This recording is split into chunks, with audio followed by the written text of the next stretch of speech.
신약의 로마서 읽으실 차례입니다. 신약은 크게 보면 복음서 4개 나오고요. 사도행전 그리고 서신들이 쭉 나오고 서신이 끝나면 맨 마지막에 요한계시록 나오면 신약 전체가 끝이 나는 겁니다. 그래서 신약의 많은 서신들 가운데 맨 처음 또 바울 서신 가운데 맨 처음 책이 로마서입니다. 로마서가 맨 앞에 있는 이유는 시간적으로 로마서가 먼저 기록됐기 때문이 아니라 로마서가 가장 길기 때문입니다. 우리가 구약의 예언서를 읽을 때도 이사야가 가장 먼저 쓰여진 예언서는 아니지만 가장 긴 예언서이기 때문에 앞에 나왔던 거 우리가 기억하셨을 것입니다. 마찬가지로 신약도 대략 이 신약의 서신들이 길이 순으로 배열되어 있습니다. 로마서, 고린도, 전후서, 갈라디아서 이렇게 쭉 나가면서 데살로니가 후서까지는 바울이 교회에 보낸 편지입니다.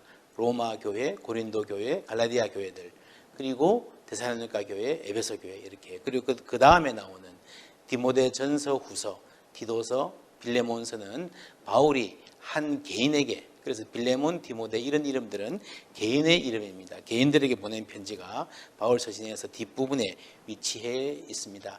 로마서는 가장 긴 서신일 뿐 아니라 신구약 성경 전체를 통틀어서 기독교 역사에 가장 유명한, 가장 많은 영향력을 끼친 사랑을 받는 그런 서신입니다. 성 어거스틴, 기독교의 가장 중요한 교부죠. 그리고 마틴 루터 같은 종교개혁자들, 잔 웨슬리, 요한 웨슬리라고 하는 감리교를 시작한 신앙의 훌륭한 어른들이 다 이 로마서의 말씀의 은혜를 받고 하나님께 회심했던 그런 기록들을 전하고 있습니다. 그만큼 우리에게 아주 강력한 복음을 그리고 또한 상세하게 방대하게 잘 전하고 있는 귀한 복음서 우리가 읽게 되었습니다. 크게 보면 4가지로 나눌 수 있습니다. 1장에서 4장, 5장에서 8장, 9장에서 11장까지, 그리고 12장에서 마지막 16장까지 볼 수 있는데 1장에는 이제 서론이 나오죠. 인사말이 나오고요. 복음에는 하나님의 의가 나타나서 믿음으로 믿음에 이르게 하나니 기록된 바 오직 의인은 믿음으로 말미암아 살리라 함과 같으니라. 17절에 이 말씀이 하나님의 의, 복음, 믿음 이런 단어들이 아주 중요한 단어들이 제시되고 있습니다. 바울은 여기서 이제 내가 스페인으로 가려고 한다. 여러분에게 잠시 들렀다가 스페인으로 가서 전도하고 싶은 마음이 있습니다. 여러분 도와주시길 바랍니다 하고 자신의 아마 복음을 전할 뿐 아니라 내가 전하는 복음을 소개하는, 자신을 소개하는 로마 교회 앞에 그런 내용을 담고 있는 것이 로마서입니다.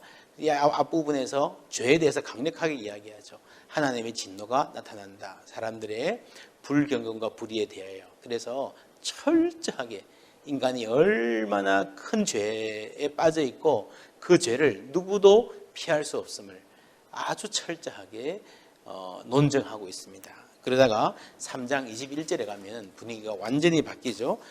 바울이 죄를 이야기한 것은 죄와 절망과 심판을 이야기하기 위함이 아니라 하나님께 있는 그 구원의 위대함, 하나님만이 우리 인간을 구원하실 수 있다는 말씀을 하기 위해서 죄를 철저하게 지적을 한 것입니다. 3장 21절에서 분위기가 확 바뀌죠. 이제는 율법 외의 하나님의 한 의가 나타났으니 율법과 선지자들에게 증거를 받은 것이라. 곧 예수 그리스도를 믿음으로 말미암아 모든 믿는 자에게 미치는 하나님의 의니 차별이 없느니라. 모든 사람에게, 이방인이든 유대인이든 모든 사람에게 차별 없이 미치는 하나님의 의.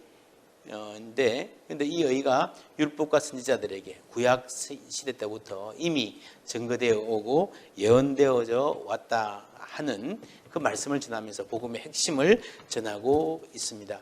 5장부터 8장까지는 이제 어떻게 구원을 받는가 하는 것보다는 그리스도와 함께 연합된, 하나님과 하나가 된 예수 그리스도를 믿음으로 말미암아 세례를 통해서 예수님과 함께 죽고 함께 살아서 예수님의 사람으로 새 생명 가운데 살아가는 삶을 차근차근 이야기하고 있습니다. 그래서 이 세례를 포함한 이 모든 이야기 뒤에 이스라엘의 출애굽, 사건이라고 하는 이야기가 함께 배경으로 작용하면서 구원의 역사를 말해주고 있습니다. 7장에 가면은 오라 나는 공고한 사람이로다. 누가 내 이 사망의 몸에서 나를 건져내라 하는 아주 깊은 탄식도 나오고요.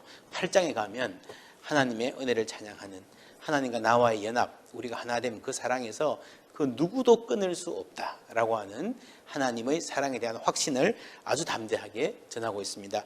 내가 확신하노니 사망이나 생명이나 천사들이나 권세자들이나 현재일이나 장래일이나 능력이나 높음이나 깊음이나 다른 어떤 피조물이라도 우리를 우리 주 예수 그리스도 예수 안에 있는 하나님의 사랑에서 끊을 수 없으리라.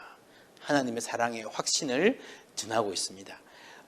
그리고 9장부터는 새로운 단락이 시작되는데요. 끊는다라는 말이 앞뒤를 연결하고 있는 것 같습니다.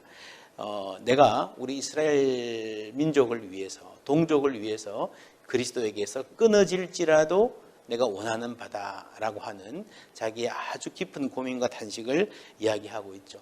바울이 처음 예수를 믿고 예수님의 복음을 전했을 때는 이스라엘 백성들이 하나님의 백성으로 온전히 돌아오고 거기에 더해서 이방인들도 구원을 얻을 것이다 라고 생각을 했습니다. 그리고 나의 사명은 이 이방인들에게 복음을 전하는 것이다 라고 생각해서 이방인 전도로 쭉 달려갔는데 바울이 전도하는 동안 고생도 많이 했지만 많은 열매가 있었습니다. 바울의 일생 동안 벌써 많은 이방의 교회가 세워지고 하나님께로 이방인들이 돌아오는 그런 역사를 많이 보았습니다. 그런데 당연히 예수를 더 잘 믿어야 될 유대인들이 예수를 안 믿고 있구나 라고 하는 이 상황 앞에서 고통하고 눈물 흘리는 마음으로 하나님 이게 도대체 어떤 뜻입니까? 하나님이 어떤 계획이 있으십니까? 라고 하나님께 물으면서 응답받은 내용들을 9장, 10장, 11장에 그래서 마지막에 가면요 크도다 하나님의 지혜와 지식에 부요하며 하나님의 뜻이 있어서 그러셨구나 라고 하는 고백을 하게 됩니다. 그리고 이 안에서 이제 아주 재밌는 고민을 하는데 들어보십시오. 11장에 보면은 17절에 또한 가지 얼마가 꺾이었는데 돌감람나무인 내가 그들 중에 젖붙임이 되어 참 감람나무의 뿌리의 진액을 함께 받는 자가 되었은즉 그 가지들을 향하여 자랑하지 말라. 자랑할지라도 내가 뿌리를 보존하는 것이 아니요 뿌리가 너를 보존하는 것이니라. 돌감람나무, 참감람나무. 참감람나무 이 가지에 돌감람나무가 젖붙임을 받았다. 무슨 말이겠습니까? 이 참감람나무는 유대인인 거예요. 그리고 돌감람나무는 이방인인 것입니다.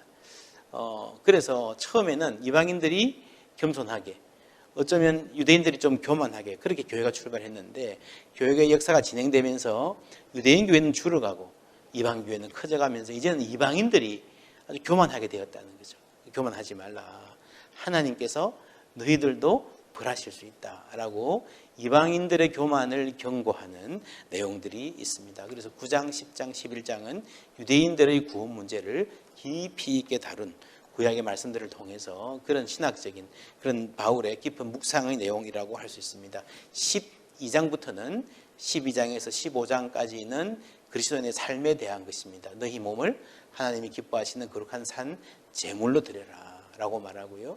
하나님의 나라는 성령 안에서 의와 화평과 희락이니라. 그러니까 의와 평화 그리고 기쁨이다 라는 말을 하면서 하나님 믿는 삶을 우리의 실제적인 삶 가운데서 생활 가운데서 특별히 그리스도인의 공동체에서 어떻게 함께 울고 함께 웃는 공동체로 만들어가면서 하나님 뜻에 맞게 살 것인가, 하나님의 뜻을 분별하고 서로 돕고 사랑하며 살 것인가 하는 내용을 다루고 있습니다. 그리고 16장에서는 이제 인사를 쓰죠. 브리스길라, 아굴라 같은 사람을 필두로 많은 사람에게 사랑의 인사를 전하면서 전체 로마서를 끝맺고 있습니다.